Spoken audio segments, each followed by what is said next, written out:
That's always key. You don't want to get those My nose just burns instantly. ears covered. Sensitive. Get those ears Yeah. covered. Did you see the surf today? I was checking the Look at those waves out there. the wave report last night. Get your kneecaps too. Oh yeah, I gotta get those kneecaps. Kneecaps are good. I was checking the swells. Yeah. The swells. How the swells look. They're I'm not gonna say it. They look good. How many swells have you surfed in your life? Let me tell you, if you could count the grains of sand on the beach, I've done that before actually. then it's, I would say, a lot less. I haven't had anything else to do in quarantine. So how you been spending your time? Well, you see that sandbox out Out there? the sand. Well, I need one of those like reflector things now. oh, great call. And roll the intro.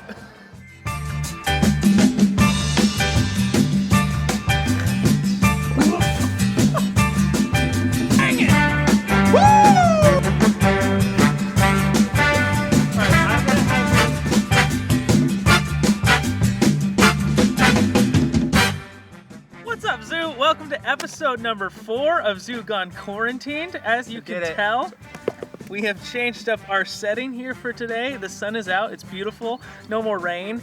DJ and I are at the beach. DJ, how's the beach today? Let me tell you, got here at about 4 a.m., went out and shredded the gnar on my boogie board. It was pretty insane. I was shirtless, and so now I have a really bad rash. That's why I'm wearing this shirt. I don't think they needed to know Oh, no? that Okay, detail too at much. all. But Yeah, anyway, that's how my day was. we're all pasty and white from being inside for too long, so we got some sunscreen on. We're out here relaxing. Don't worry, our zesty buffalo is still here with us. But yeah, we're chilling. This is DJ here for episode number 4. And DJ, tell the people, how long have you helped out at the zoo? What do you do at the zoo? Why are you a part of this video? So I think I've been helping out at the zoo for 3 years on and off. So graduated from college about 2-ish years ago. And before that, I would come, like when I was home for like holidays and stuff, I would come up and help Gordy when I could. And then graduation happened and I was back home. So I've been consistent there for probably the last 2 years. I'm the 7th grade boys small group leader. I mean, yeah, what was the other part of the question? Nope, that was basically it, I think. Because I don't remember the other part of the question. Amen, that's to a T. How's quarantine been for you? What have you been doing during your days of being trapped inside your home? It's honestly been insanely busy. Everyone else is like, yeah, we're watching Netflix and stuff, and I wake up, roll out of bed, walk into my office, which is our guest room, and I work the entire day. So it's been super, super crazy busy. Sucks because I don't get to see any people, and I miss that human interaction. But I mean, I'm still on like the phone and stuff a lot, and Zoom calls and stuff. But yeah, it has not been a relaxing 4 weeks. Wow. Didn't expect that answer. Good for you. Keep you on your toes. That's great. Cool. How long have you been doing this music thing? If they don't know, tell them what you do for a job and why you're so busy right now and how long you've been doing it. So I work in the music industry. I manage bands, I manage musicians, and I also work for a agency out in Nashville. And so I've been doing that for probably 1.5 years now, because it was right after college graduation. Basically what happened was I was getting ready to graduate from college, and I had a couple jobs lined up, just like office jobs.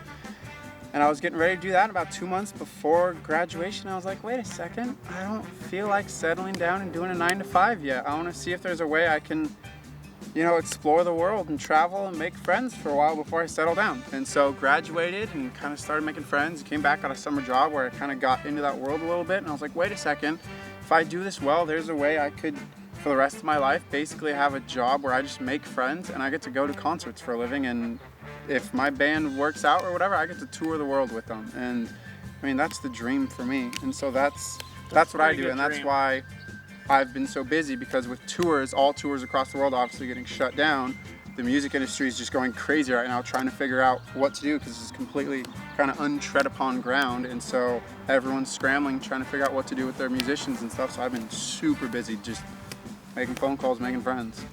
Dang, it's a pretty cool dream job. Basically what he said is if you're into music and you want a career, DJ could be your manager someday. So get on it, people. Cool. If you had 3 words to describe yourself, what would those 3 words be? And then what would 3 words junior hires would use to describe you? I hate this question.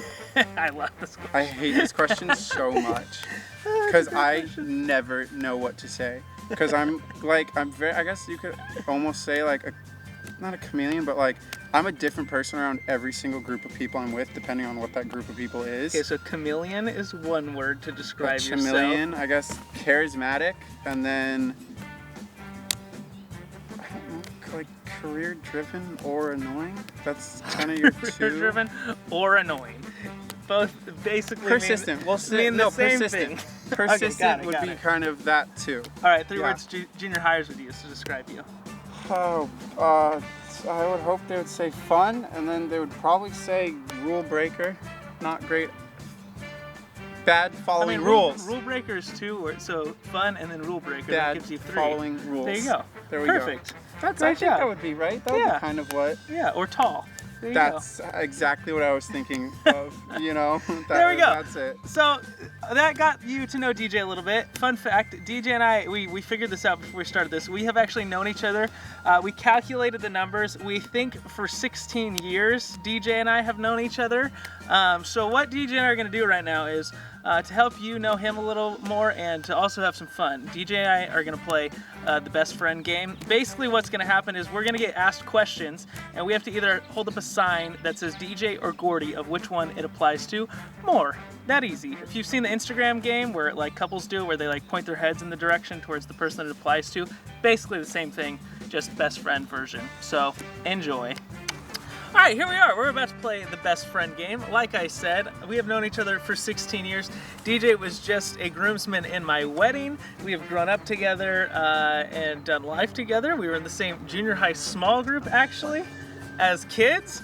And so what better way than to get to know DJ than for us to play a fun little game called the best friend game. What's going to happen is we're going to ask a question and we are going to either hold up a sign that says Gordy or DJ to who we think it applies to more. So here we go. We're gonna see how good of friends we actually are. Question number 1.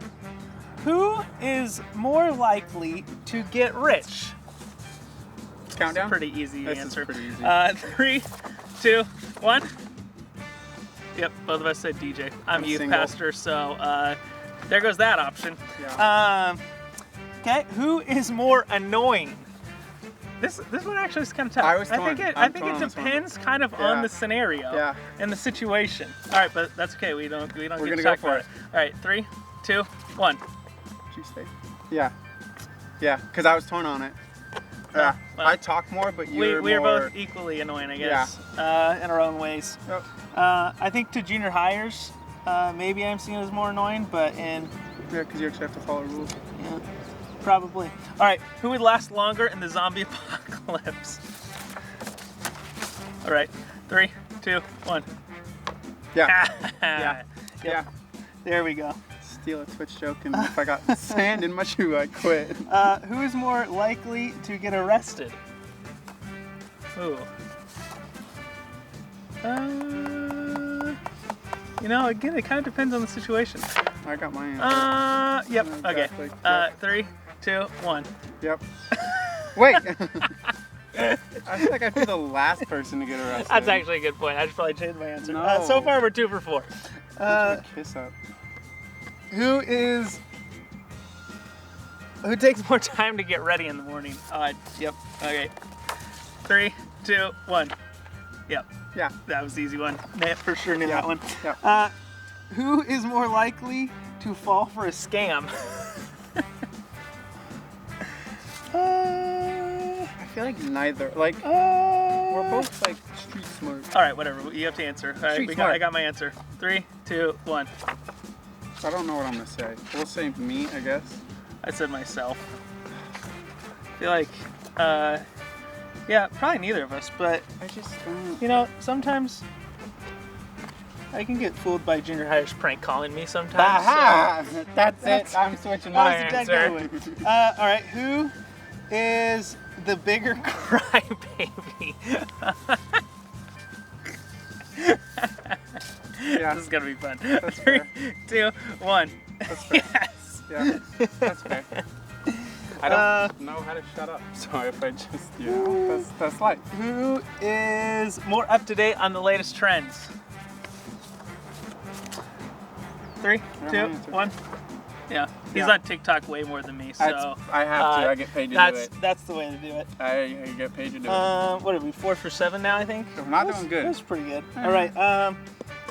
Last one. Who is more likely to help someone bury a dead body? 3, 2, 1. Yep. Yeah, Yep, for sure. yeah. Absolutely. Yep. No shame in that. Not even Okay, close. the last couple are ones that we have to answer Okay. about the other one. So, DJ, we'll have you go first. Okay. If Gordy was to have his ideal meal, what would it be? It's in and out. In and out, correct? What would my Yeah. drink be? Sprite. Nailed it. Not That's even true close. best friend right there. You got Not that even easy. close. Okay, mine for you is first impression of the other person. So wait, I'm you're answering answering. what For- your first impression of me was. Yeah. I think, well, fun fact, when we first met each other, we didn't really like each other that much. Yep. I think DJ's first impression of me was that I was strange and a little too out there for him and a little annoying probably. Yep, that was the word. That's what I was gonna say. As in junior high, I was the homeschooler that had no social skills. This is not an insult to any other homeschoolers who might have social skills. It was just me personally that had no social skills. And, I was the kid at youth group that would do anything. And one year I dressed up as Halloween for a girl. And I think DJ was probably annoyed with me. Okay? Nailed that. I was too cool for him. Okay, next question. You answer about me. Okay. What is the nerdiest thing about the other person? Oh, that's not even close. That's so easy. How much you know about Survivor? I mean, there's probably a lot of nerdy things about me. You could answer my obsession with the Padres, but But that's not nerd. Survivor Yeah. is Yeah. a new nerdy obsession of my life, and I do spend too much time watching and thinking about it. Yep. So Yep. I think that is probably a correct answer. Okay. Favorite matching outfit we have worn at Whitewater. I was okay. Let's This run is for me. through I have to answer it for But you. no, I know. I want to run. Like, what are they? Yeah, we've done Overalls. Cut off overalls. We've done the overall day. We did a lifeguard day. Did we do an old person day? We did an old person day. did an We did old the person golfing day. dad day. We did golf dad day.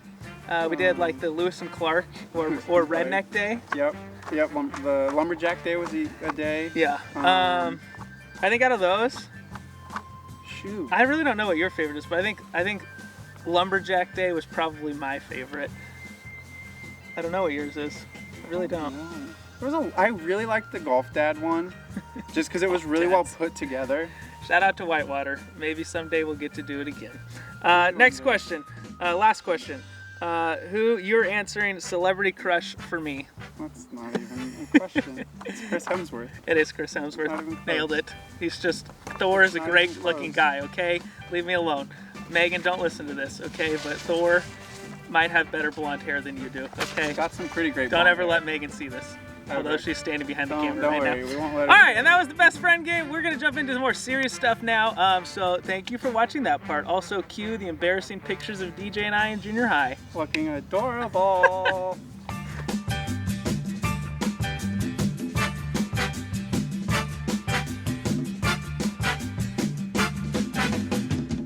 All right, guys, that was the Besties game with DJ and I. Now we are going to, as you know, jump into more deep stuff and get to know DJ a little better and why he is involved in ministry, why he has a walk with God, and what he thinks about that, and what his story looks like. And like I always say, the cool part is each week is, although we kind of sometimes use the same questions, normally we get different answers and everybody has a different story, and it's kind of fun to take this time in quarantine to get to know our leaders on a deeper level and hear parts of their story that normally on a normal Tuesday or Sunday we wouldn't have the opportunity to hear. So with that being said, DJ, just to start us off, when did your walk with God start? What has your life at church looked like? And yeah, tell us about that stuff. Walk with God, it's not like a great I've grown up in a super strong I've grown up in a very strong Christian family. So like when we moved to California from Colorado when I was like 7 or 8, like one of the first priorities for us was finding a good church. And so, I mean, walk with God's always been there, so that's not, I mean, yeah, so I've grown up in a super strong Christian family, which has been awesome. What was part 2? And just like how has that, if it started super young age, Christian home, how has it developed and where has it gone from when it started, I guess? Oh yeah. Like what's the timeline yeah, of your yeah. Christian So, walk? and I think that's actually kind of a perfect segue into basically all the questions about junior high. Is that, so like I said, when we used to live in Colorado, moved out here when I was like 7 or 8, and when we moved out here, one of the biggest goals for us was to find a great church. And so we went to like a couple different churches, whatever, and then we found North Coast when I was in like 4th grade, which is actually around the time Gordy and I started at least hanging out a lot.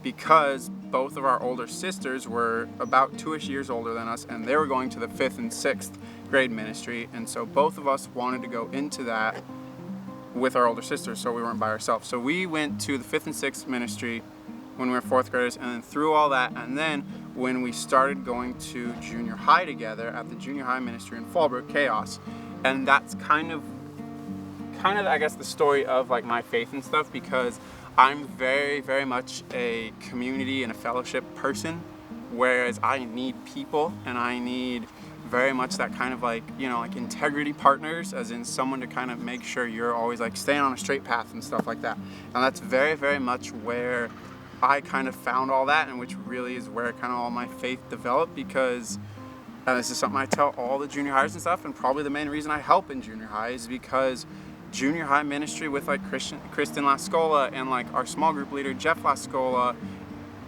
and all of that is really where I kind of found a home and where I found a safe place. And that was kind of where I started to realize like how much you need, or at least how beneficial it is for you if church is a very safe place for you to go, and you can go and have these like Christian mentors and like solid adult people you can look up to that are just something different, whether you come from a great Christian home or whatever, or even if you don't, you just have great parents, or if you don't, it's always kind of important to have someone outside of that that's kind of looking in, that you can always go to and have that solid person that's a part of your life, but you know, they can really give you an opinion that's not, you know, a part of your day-to-day. And I think that's something that was huge for me, and something that even now is still a part of my life. I mean, obviously Gordy and I are still best friends because of really junior high. That's when we became best friends, and it's been huge having someone in my life that's a very good, strong Christian influence. And my other best friend, the other DJ, and then there's JJ, and like a lot of my best friends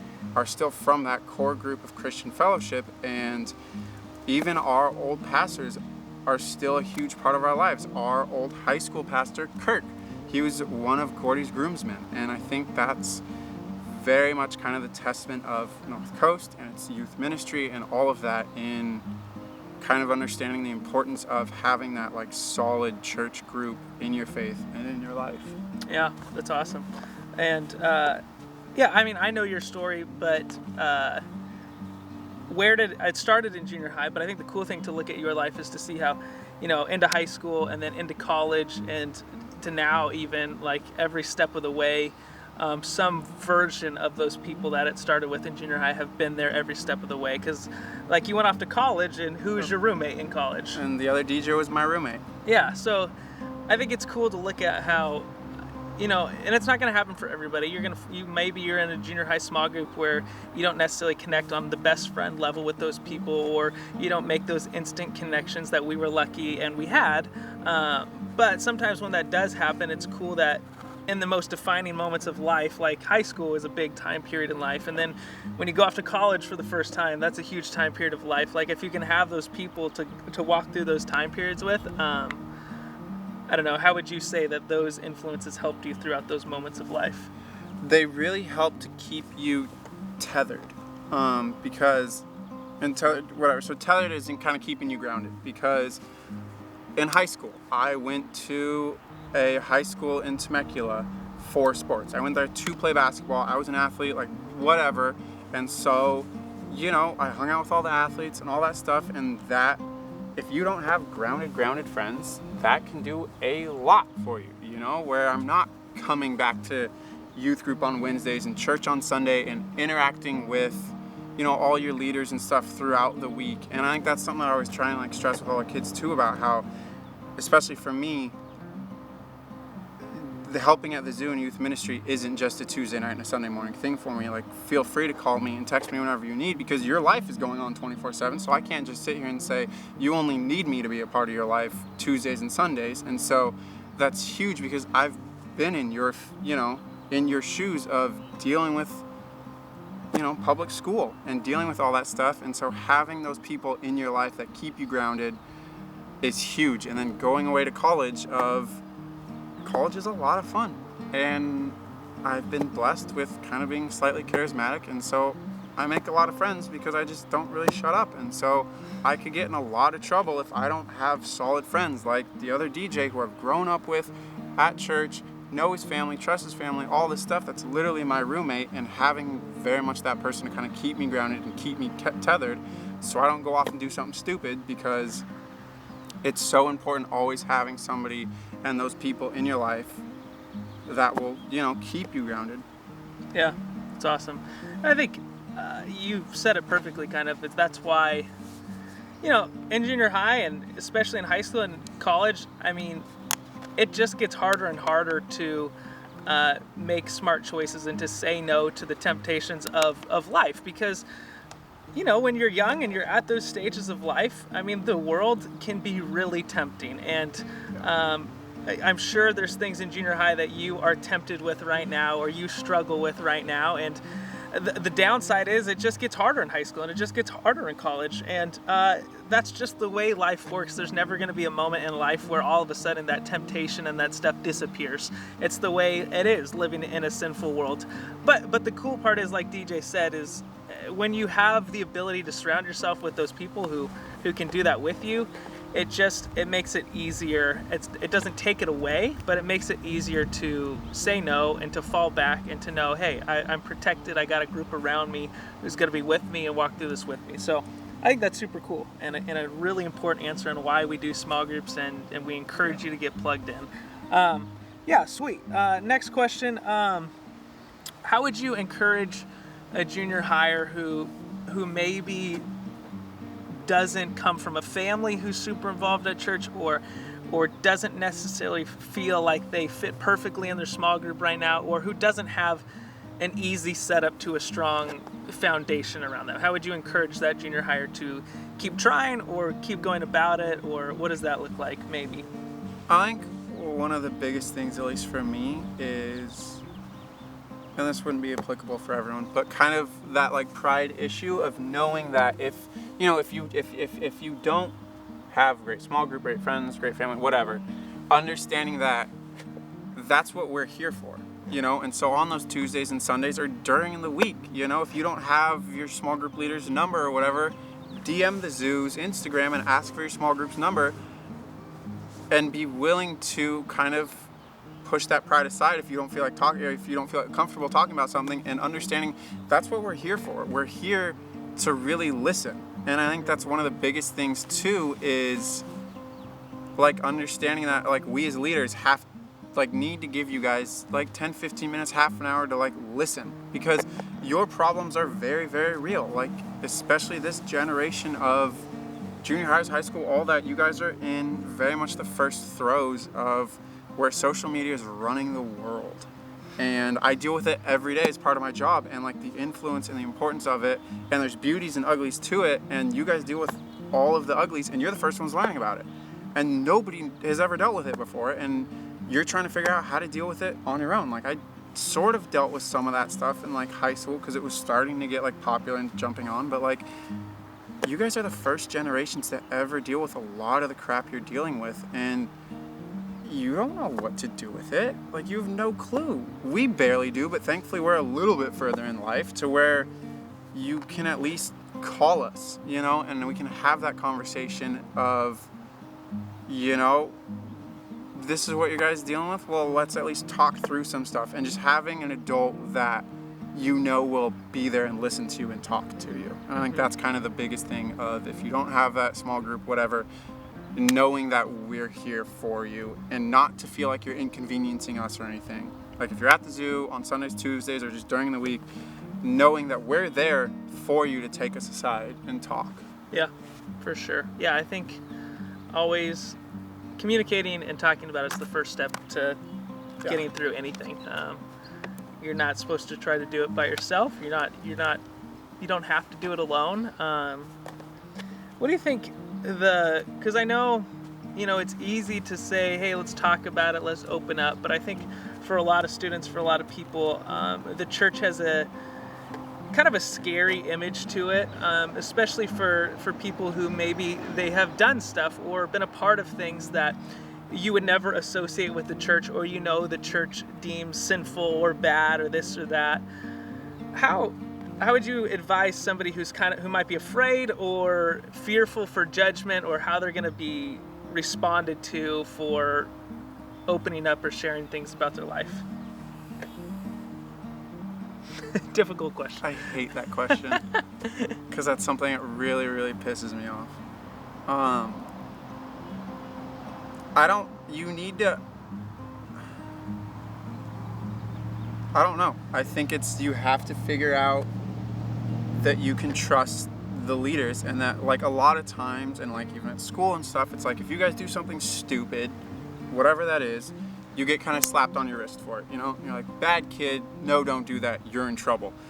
But you're like, I don't even know what I did. Like, I know I did it, but it's like, I don't know. I'm 12, 13, 11. I don't know what's wrong with it. And that's our responsibility, because you're coming from a place where a lot of times you're getting that hand slap and you're in trouble, but you know, it's like a puppy. You yell at the puppy and the puppy doesn't know what it did because you haven't taken that time. You're a puppy.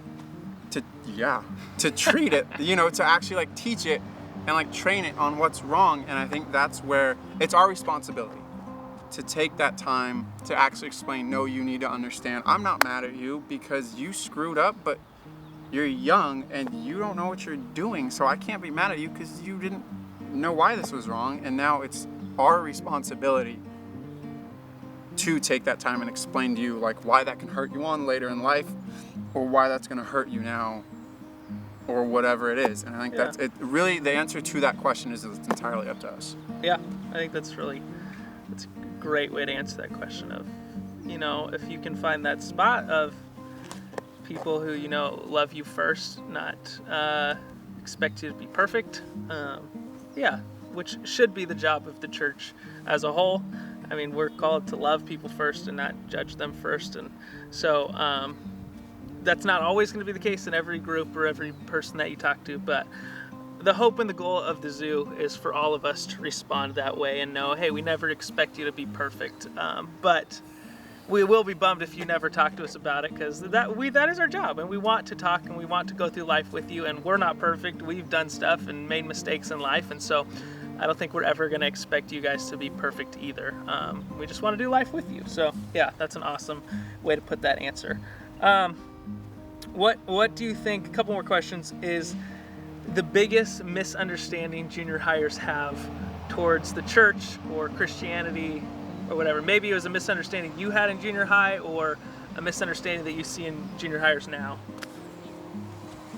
And this may be completely personal, and I've already kind of talked about this a lot because this is really my biggest thing from the church. But I think one of the biggest misunderstandings is that you only go to church for the sermons. You know, that every Sunday and every Tuesday, it's like the only reason you're going there is so you can take something out of what Gordy said, or take something out of, you know, something insanely smart that I say in my small groups, which I do all the time. And the nice thing is none of my boys are listening, so we wouldn't know if it's true or not, and no one can tell you differently. That was the most relatable junior high leader thing that's ever been said. But I think that's really what it is. Understanding that, like I said, especially right now, like with where all of y'all are at in life, like you're going through some crappy times, and really what you need around you is solid people that'll just love on you, you know? And I think that's kind of that misconception of coming on Tuesdays, coming on Sundays, and thinking the only church part of this is Gordy teaching and worship, and that's it. Not understanding that, at least to me, and I'm totally okay with being wrong, but I'm such a relationship person. To me, the most important thing is that community in church, and going and interacting and having us be a part of your lives, and your good Christian friends being a part of your lives, investing in your lives, and having that a couple days a week to, like I said, kind of keep you grounded. And I think the biggest misconception that they'll be coming in with is thinking that the sermons and worship are the only church part of church. Yeah, it's good. Basically, you just told them they don't have to listen to anything I say. I never have. No, but it's a good point. I know for me in junior high, there's not many, and I'm probably hurting myself a bunch by saying this, but there's not many messages or sermons or deep things that I remember learning from junior high. But the parts that I do remember, and I've told you guys this before, is the friendships I made, the way I was made to feel at church, and those beginning parts that were formed in junior high. So yeah, I think that's a very powerful point of you guys understanding, hey, there's a lot more to church than just, hey, read your Bible, pray, listen to the message, worship. I mean, the whole part is that we do all of it for a reason, and there's a reason we do fun things and we do great events, because we want to hang out, we want to have fun, and we want to connect. So yeah, that's good. All right, last question. Short and sweet, if you had any advice to close on for a junior higher based off of what you learned in junior high, maybe it's just something you already shared that you just want to sum up real quick, or something last minute to throw in there, but final advice for junior hires, get them. I think that this feels so cliche, but it's a conversation I have with kids all the time Cliche is great. Kind of a, not this too shall pass,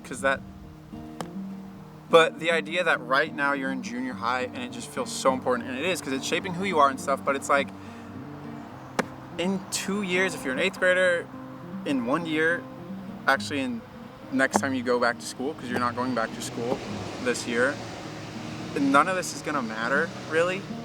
And so understanding that this is just a chapter in your life, and that whatever you're going through, that there are kind of like, whatever, if it's a terrible thing, whatever, there are better days to come. And if you're feeling pressure on whatever, to do dumb things, if you have bad friends that are trying to pressure you into doing dumb things, understanding that this is a chapter in your life, and that these dumb people, if they're dumb, move on from them and you'll never see them again. And once you graduate or get promoted to high school, and then you graduate from high school, they're not going to be a part of your lives. And it's like, that's so something that, like, as like an athlete in junior high and high school, like I hung out with just athlete losers that were so cool, and it's like I follow them on Instagram now and they're not, and I haven't talked to them in years, and I don't care to. And it's just like yes, your life is super important right now, and it's shaping who you are, and everything you're going through is super, super real, and I don't want to push that aside and say what you're dealing with isn't real, but also understanding that in 4 years or whatever, if you're super worried about this person caring about you, or if you're like, they're pressuring me to do something stupid and I don't want to do it, it's not gonna matter in 2 years. Yeah. Spot on. Nailed it. All right, time for speed questions. Here we go. We got some student-submitted questions. Oh, okay. That are great. I have high expectations. Kind of. Annalise wants to know why you don't watch her TikToks. Because they suck. Let me just clarify something. Love junior hires, your sense of humor is god-awful, and they're not worth watching. And when I get 30 a day, they're not worth my time. You don't watch all 30? I do not. I cannot tell you the last time I watched. Actually, I watched one of hers yesterday, and I remembered why I didn't watch them. There you go. Sorry, Annalise. but he gave you the honest answer. Davina and Kayla wanted to know who your favorite kid is. Don't answer that question. Gordy. I say it every time. Oh yeah, Gordy. I'm Gordy's basically my kid. favorite junior high Thank you. student. Take that, Davina and Caleb. What's up? Kendall, and I have no clue what this means. I'm so excited. I think it's a math equation. Oh, okay. I'm good Kendall at these. asked, what is a monster truck times a car equal? So let me explain. Kendall, let's just say, we'll talk about that on our Zoom meeting All right, tomorrow. there you go. We'll get back to you with the answer. Yeah, That's a very in-depth don't worry. math We're equation gonna that get we it. don't have the answer to yet. Yep. Okay, it was the zombie apocalypse, and this is my favorite question. I love the answer. And you can only use weapons that we use in the game Oh, it's not even Predator close. to Not even defend close. yourself. Not even What do close. you use? Dodgeball, sock weapon, pool noodle, or Nerf gun? Not even a question. The freaking sock. Thank you. Because your boy's nice with those. Thank you. And I keep those after we play the game for during the sermon and worship, and I'm just like a sniper with them. Plus, you can put like a bowling ball at the end of it, or a like tough sock. rocks. You know. Yeah. It Thank doesn't you. have to Finally, be- yes, first person with that the is- correct answer That to this is question. the only correct answer. All right. Next one. Which zoo leader would you be most likely to sign to a music career if you had to? All right. I put a lot of thought in this. Okay. I would sign you because, Going far, folks. especially right now in the music industry, so much of what you do and your success depends on your stage presence. I mean, it's always dependent on your stage presence and your charisma. And if you can handle that social image. Plus, you could just like auto-tune my voice and stuff, and you know. I mean, let's be real. It'd be Why great. was One Direction any good? He just said I could be in One Direction. That's the greatest That's- compliment I've they're ever heard. Four very attractive That's young what men. I've lived for in my life. And okay. none of them were actually good enough this to question win. has been in every episode so far, and I've changed it every single time. Okay, who would win in a fight? You or 50 angry toddlers, but you are armed with squirt guns shooting applesauce, but they also have full diapers, so you don't really want to get near them at all, and you're kind of like, get away from me. Your boy is going all out on this. I don't like toddlers, so Fair enough. me, 100%. The only question is though, the applesauce. Am I squirting that like away from they are for a trail to follow? Ooh, that's good. I didn't right? even think Because about they're not gonna like get Yeah. hurt by it. So it's basically to deter them from me, right? Right. Plus, their that's- full diapers will like weigh them down, and they'll be slower. Yeah, I can punt them like a football. So then you get like full diaper stuff on your foot. Oh, that's true. Yep. Yeah, but I ain't letting okay. them take me down. Two more. What is the most embarrassing moment in your life that you can think about the top of your head? Okay. I don't have a lot of these. Oh, I know exactly what it is. Yeah, I know. That's a great And I'm story. so wary of saying this. I mean, give like the shortened version. Oh wait, then are we thinking the same one? I was talking about the one where you like tripped over the net. Oh yeah, that's a good one. That's I a wasn't good thinking one. about that one. I've told. Okay, fine. We'll do it because actually It's a keeps great- me safe. it's a great story. Okay, so I used to play basketball in junior high at this place in Temecula called the Rancho Sports Center, and it was like if you ever played like indoor sports, basketball, volleyball, whatever, and you've ever gone to a tournament, there's always big old like airplane hangars that have like 8 courts in them, and they're separated by basically like fishing nets, or kind of like volleyball nets, right? With like, you know, squares like this big, and they're like ding, ding, ding, ding, ding, ding, ding. And so I used to go play basketball at this one place in Temecula like 5 days a week when I was in junior high. But there was also a bunch of volleyball girls that were like club volleyball there, which is literally the dream for anybody ever. If you're like an 8th grade guy and you're there playing basketball and you think you're like the greatest basketball player This in is America the only right part now. of the thing that our 8th grade boys have listened to so far. Did you say pretty girls? So, and it was normally, there was probably at least 100 or 150 volleyball girls there. And then like 1 or 2 courts of us basketball players. So the whole time, I mean, at least we were working hard because we were trying to show off. So basically, one of the times, the first time, or when I first got there, and this was like 8th grade year, whatever, I was walking in, and you know, I was all like cool because I had like my big old like gym bag over my shoulder, and I was like a tiny little dude. I wasn't tiny, but I was skinny, and it was giant. Weighed a lot to me, but I was like sitting there trying to be all cool. And I walk in, and there's like, you know, picnic tables and stuff all over the place, and so there's a couple of the volleyball girls that are sitting there and, you know, just like chatting, blah, blah, blah on the tables. and I see them, they're pretty cute, and so I'm like trying to be all cool, and so I walk in, and I'm like standing all straight, and I've got my gym bag, and I'm like, you know, like walking like this, and I'm like not really looking where I'm going, because I'm like kind of watching them. Unfortunately, my foot gets tangled up in the netting, and I don't see it, because, you know, I'm trying to be cool and walk, and so I'm like walking like this, trying to show off, and, you know, watching them, I'm like giving them a little eye like that, and my foot gets caught, and I face planted on the floor in front of all these girls, because I was trying to be cool. And then I turned it into something great, and I said, sorry, I just fell for you. And I got all of their phone numbers. That didn't happen. That part didn't happen. That part's not true. But there you have it, That folks. was- The that- most embarrassing that's- moment for DJ. that was I think pretty we'll bad. end it on that. was pretty Thank you bad. for watching Zugon Quarantine episode number 4. After this, we're going to play a great game for you guys that will always end in us being embarrassed for ourselves and we're giving gonna you go entertainment. trip on volleyball nets and Thanks pretty for girls. watching. Stay tuned for the video and game after this. Failed. No, it's out of camera, so you can't see it.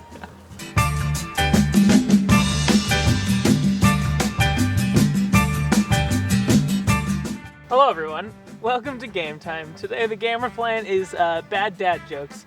DJ and I are going to be taking turns telling horrifically terrible bad jokes to each other in an attempt to make each other laugh. When the other person laughs, you get to take a tiny hand, cover it in flour, smack the other person in the face. It's that simple. Enjoy our terrible dad jokes. Enjoy our slapping each other in the face. This surprisingly is kind of painful. It's got a So we're punch probably to gonna it. have flour and real large red marks on our face. So, Excited. with that being said, stretch out, warm up. Here we go. Dad joke time, folks. All right. Okay, here we go. All right, DJ. I gotta breathe. I'm laughing. All right, here we go. What do you call someone who doesn't have any bread? Lactose intolerant. That's dumb. Well, just- I'm almost making myself laugh right now. No, just slap me, because I was good. No, you No, didn't, that you didn't necessarily laugh. All right, we'll fair keep enough. going. We'll That's keep probably going. as much you. Okay, here we go. You ready for this one? You ready? Nope, I mean, I'm already laughing. I'm so excited. Look me in the eye. What bear is the most condescending bear? Polar bears. A panda. Nope, we're good. We're fine. fair enough. We're good to go. Dumb, super dumb. Where would you grow a chef? A vegetable garden. No, Bakersfield. Yes. I hate this game. Those Bakersfield jokes always. Every time. Any joke with a Bakersfield in it. There's our flour. Oh boy, you want to get some water on that so you can stick it? And We'll do that in a second. We'll get the nice flour. it's gonna hurt. Go for it.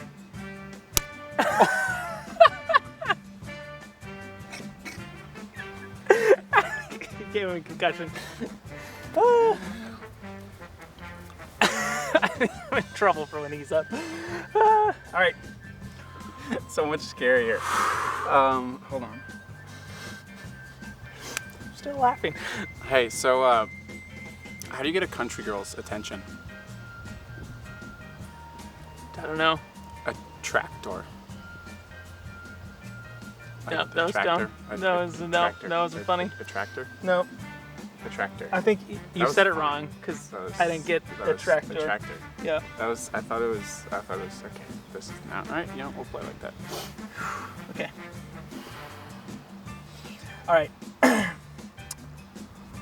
I deleted all the numbers of the Germans in my phone. Now it's Hans free.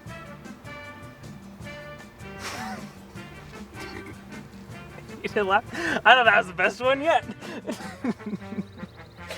All right, fine. Fine, go. Uh-oh. Ahem. I'm excited. Dang it. I'm excited. What do you call a pudgy psychic? Sorry. What do you call a? It's the word pudgy. Pudgy's such a great word. I don't even need to hear the punchline. Oh wait, but okay. What do you, I but lost. also, because they probably don't notice that. What do you call a pudgy fortune teller? I don't know. A fortune teller. All right, go. I love the word here's the pudgy. hand. Oh, there's so much sweat. You should probably go lefty so you can get this cheek. I love are the word lefty anyway. pudgy. Oh, God. Here you go. Okay. Mix water. And, oh man, you got a lot on there. Close your eyes. Oh, it didn't. There we go. Double smack. All right, we'll get water in the next one. I gotta. Here we go. Moving on. All right, you're up. Are you trying to do one more each? Yep. No, not enough. Can we do a couple more? Yeah. We'll go fast. Yeah. Sorry, we're dragging these out. What do you call a dinosaur fart? Blast from the past. Dang funny. It's funny. That was a good one. Pretty funny. All right, go for it.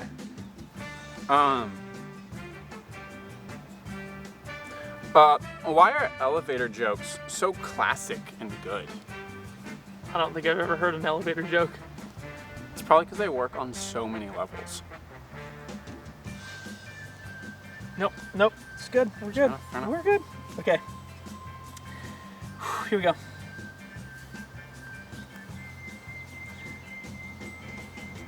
Hey, did you know that I just wrote a book? I didn't. No, it's crazy. It's about falling down stairs. It's a step-by-step guide. Yes. All right, where's the water? I had no clue where you're going. Oh, let me grab it. It just makes it with syrup. Oh, syrup and flour? You want to? Yeah, that's fine. All right.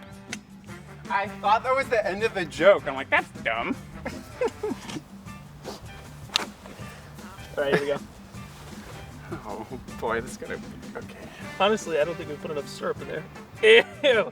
It's like not mixing.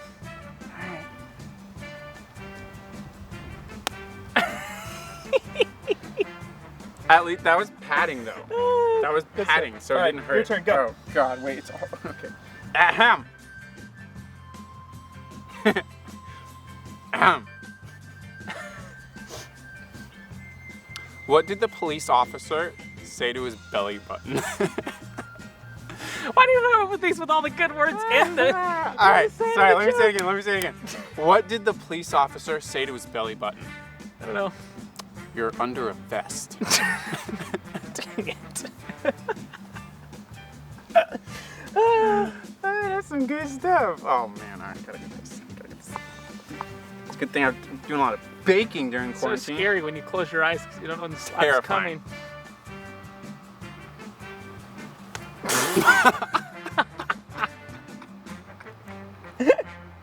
How did you get so much on there?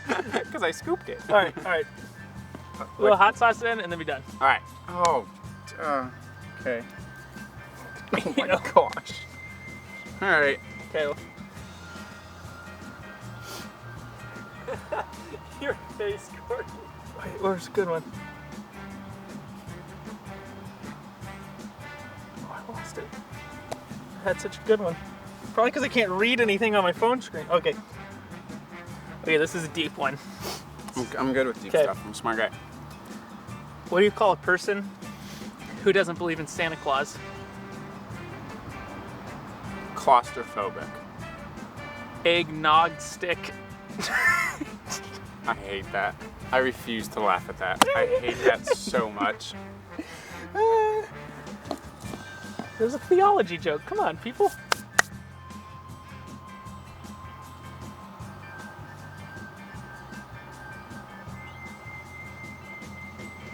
Okay. That was gross. Whatever. Just tripped. Ahem. What do you call a pudgy psychic? Not fair. You can't throw Pudgy out there again.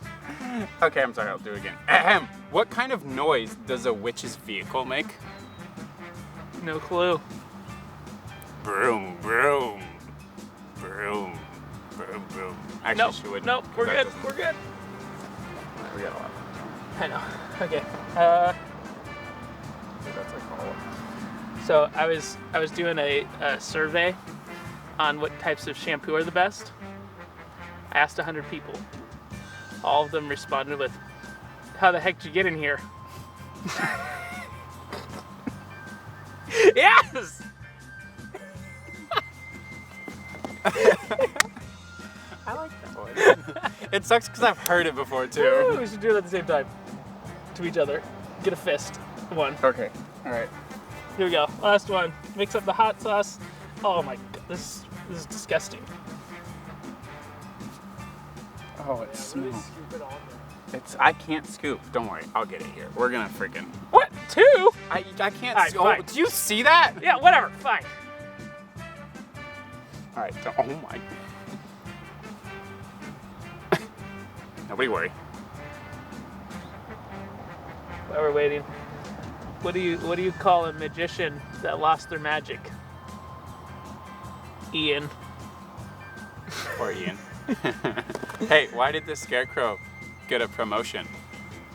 Because he was outstanding in his field. Love it. Yes. All right, how are we gonna do this at the same time? I don't know. You go first. I'll go second. Ready?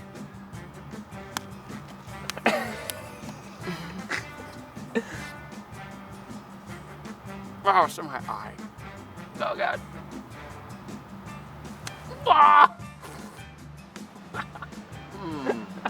Well, there you have it, folks. Hope you enjoyed episode number 4 of Zoo Gone Quarantined. See you next time.